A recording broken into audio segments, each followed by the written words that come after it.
Hi guys, Trev here from Northwales Bushcrafters.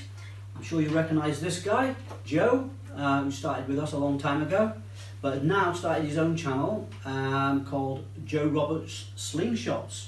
Welcome, Joe. Thank you. How are you doing? You're good. Joe's kindly give us the time to show us some of his wares and some of the products that he's been making lately, and selling quite a lot through the interweb and all that kind of stuff.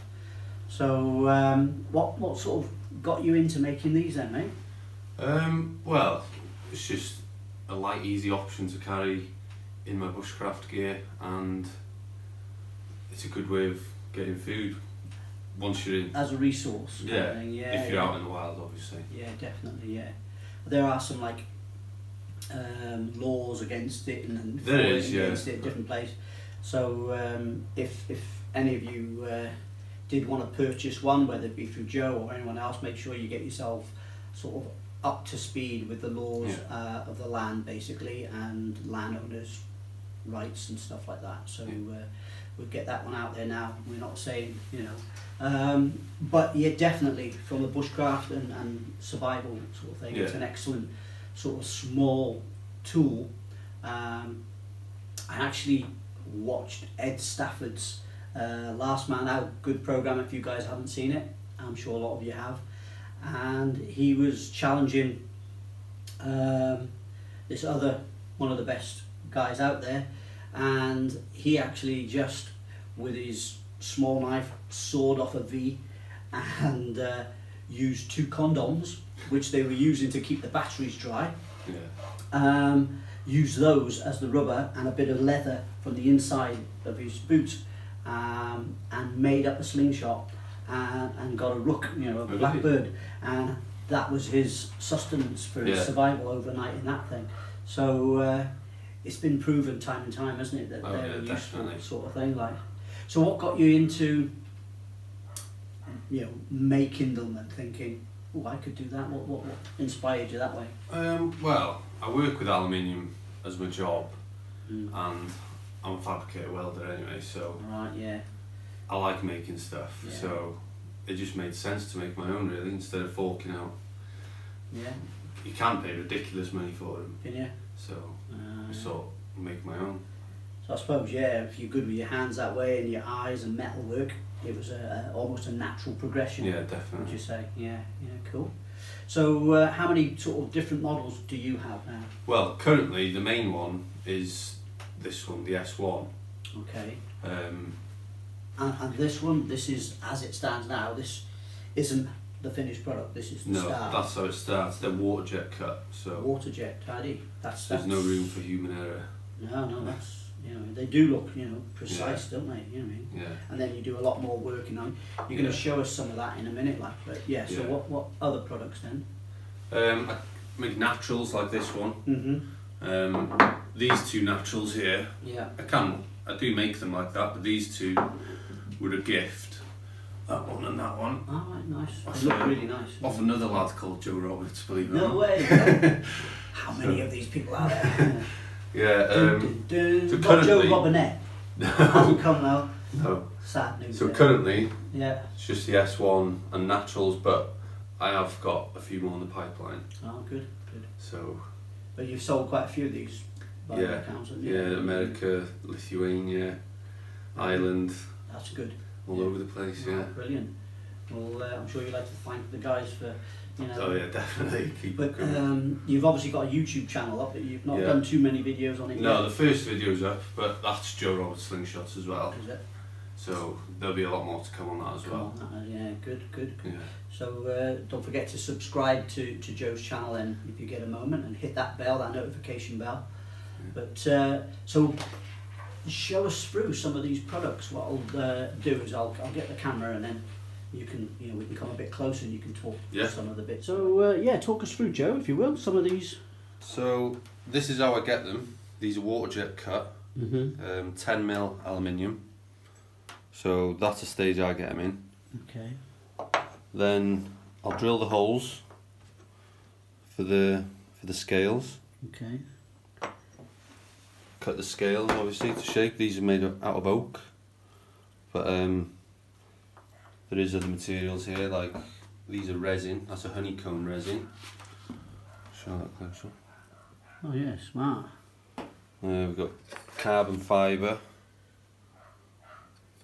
and also some OD green micarta. Ah, right. But you could ultimately use just about anything, really. Yeah, really, anything. Yeah, I mean, whatever you come across, kind of thing. Yeah. So holes, shape, well, cut them to shape. Then I'll do the band grooves. Ah, right. Yeah, yeah. And I'll slope back the tips if the customer requires slope back tips. Ah, right. So you modify them to pretty much what the customer's sort of wanting. Yeah. And then I'll glue the scales on. Oh wow! Yeah, you can see that coming along. This one is camel bone. Camel bone. I hope he didn't get the hump. And then once they're glued on, we'll start shaping it. Oh yeah. Like this one's got flat tips. Ah, yeah. So, what is the fundamental difference between a flat and well, there's two tapered? Two things really. So with the slope back tips, one, it's less friction on the bands. Right. Use this for an example. So instead of constantly pulling like that, there's less surface area for the bands to pull across. Yeah, yeah. And it also allows you to shoot with a straight wrist and not having to cock your wrist back like that, if you know what I mean. Oh yeah, yeah. Yeah, makes sense actually. Yeah. And also your bands will be that much a little bit longer, giving you more power really. More power ultimately, yeah, yeah. So yeah, I'll take it to that stage and then I'll polish it up like this one. And then get it banded up and then that's ready to go. So the bands, obviously you've got a couple of different colours there. Yeah. Is the colours relating to poundage or anything, or? No, so the colours don't really mean anything. You can get them in any colour really, various thicknesses. It's the thickness and the width you cut your bands to. Ah, right. That is the power. So like these ones, these are 0.5 of a mil thick. Okay. So you'd only use a light ammo with that, like 8mm steel. Whereas these are 0.8 millimetre thick, and you could use anything up to 12mm lead with them. Wow. Depending on the width you cut them to. Yeah, yeah. We've got pouches. So we've got like a smaller pouch here for like your target band's 8mm steel. Right, yeah. So that's like smaller ball bearings or whatever? Yeah, smaller ball bearings. Oh, you got these. The heavier. Is that leather? Yeah, these are leather. Okay, you could use anything up to 12mm lead with these. Wow. I also, this is a pouch die, so all my pouches I cut them myself. Right. So it could use various materials, like this is leather. You can also use microfiber. Oh, yeah. You could use anything. They're strong enough. Obviously they're strong enough, I guess, but you know, they last, do they? Yeah, definitely. So you can use anything really that's strong enough. The GZK is the brand. Ah, right. Chinese, yeah. Everything seems to come. Slingshots are really big in China, so. Yeah, well, hey, you know, we all move forward using the stuff from China. There's nothing wrong with it, I don't think. You'll get good and bad in everything. Yeah. As always, like. But so what's this one here? This is tubes. Flat bands. Ah, right, yeah. Yeah, so you got flat bands and you got tubes. It's just personal preference, really. Of what you. Some say the tubes are better in the cold, but because it's really stiffer as it warms up. Yeah. It'll stretch too quick or something like that. Yeah. But now you can get anti-cold flat bands. Right. It all comes from China. They're far more advanced than us in the UK. They've got the technology and everything. It's all been tested and that. Yeah. Brilliant. So you're going to show us some of your, you know, what you do to these in the workshop, really, yeah? Yeah. We're going to just do a small demonstration of the working. So I think we'll shoot out to there and go and have a look. Okay. So this is at the stage now. The scale's glued on. and it's just really the finishing touches. So I need to get all the sides nice and flush, and then once all the sides are flush, it's just making sure there's no sharp edges anywhere and give it a good polish. Ooh, happy days. Go through You the do that on the machine, yeah? Yeah, and then I'll finish it all by hand. Lovely. Yeah.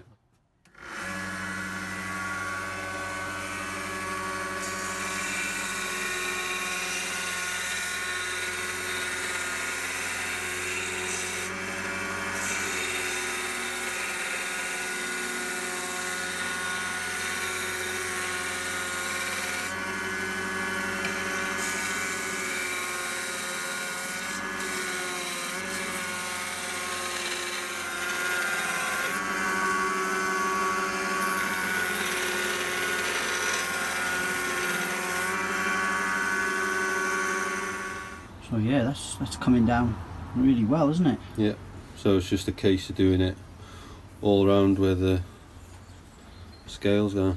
Yeah, yeah. Getting it all nice and flush. Cool, very cool. Obviously that's going to take some time, so we're not. Oh yeah, definitely. We're not, you know, film all of that like. Yeah. But yeah, after that, do you finish them with anything? Yeah, I'll do all that on the machine. Yeah. And then I'll round the edges on the scales, because they're quite sharp at the moment.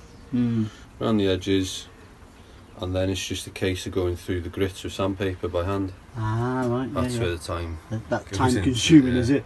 Over and over again, Yeah. yeah. Coming down the or Yeah, going up the grits. Going up the grits, yeah. Yeah. Happy It's days. like 2,000 grits. So. Oh, excellent. So that's all the sort of machinery work stuff, and then it comes to slightly more intricate. So what's the next stage that you'd have to do? Well, before that, I'll put the band grooves in before it's all glued up. So right. after drilling the holes, I'll mark, I think, about 7mm down. Okay. With the verniers, I'll mark my line, so get it bang on, and then I'll file the grooves in with a chainsaw file, 4mm chainsaw file. So that's a little bit time consuming, I would have. Yeah, it's not too bad. Goes through it alright. Yeah. So it'll get it to that stage then. Right, yeah. So, yeah. But it's that's what it's all done by hand, isn't it? Yeah, there's a lot of elbow grease that goes into it. To it, yeah, and then obviously after the stage you did with the machine, the sanding machine, it's back down to hand sanding and different grits. So brilliant.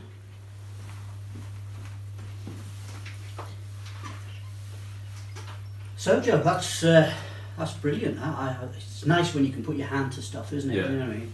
But thank you very much for showing us what you do and what your wares are like. So if anybody out there would like to purchase one of these, how do they go about getting one through, from you? You can contact me on either Instagram or Facebook, just Joe Roberts Slingshots. Yeah.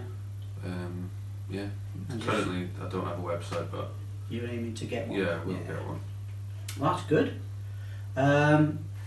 I hope you guys enjoyed that. It's slightly different, and me and Joe, like I say, we started up Northwales Bushcrafters together a good couple of years back now, isn't it? You know what I mean?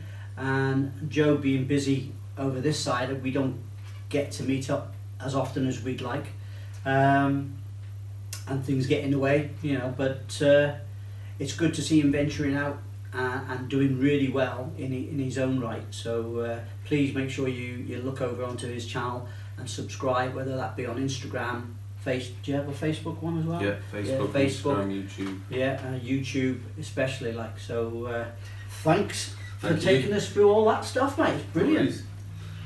Happy days. Cheers.